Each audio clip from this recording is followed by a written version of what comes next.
Thank you very much. Well, first of all, you probably could question what are invisible slaves. That's not my personal story. That's a story that I have read like 2 days ago. And for me, it was quite interesting because it was about energy. What are we doing right now with the energy? We are just living on leisure. We are taking the energy that we found, like the oil energy, petrol, and we are using it. Quite irresponsible. So there is an author, sorry I don't remember exactly the name, but he made a very good comic about this. And he started measuring the energy that we are using right now in the number of invisible slaves. They are in the whole world.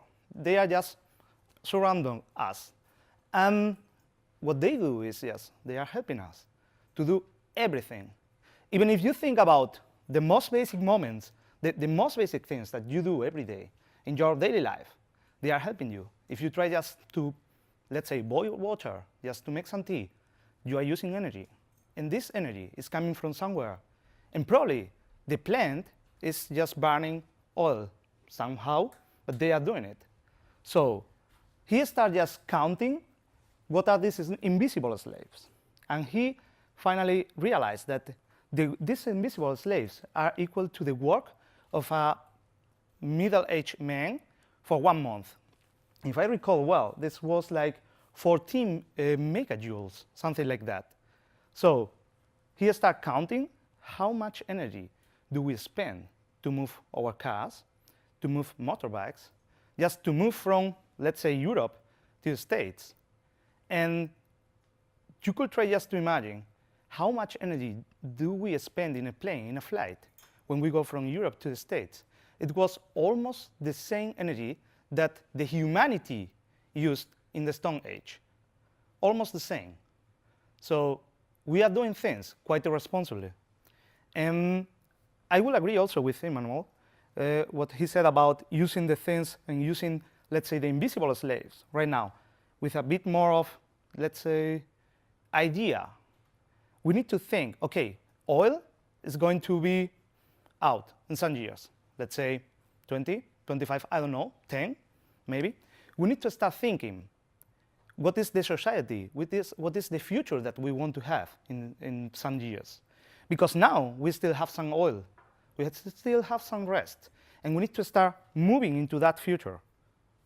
Unless we start doing it right now, when we have accessible resources, it's not going to happen in the future. And the future probably is not going to be so nice that all of us want to, well, let's say, imagine.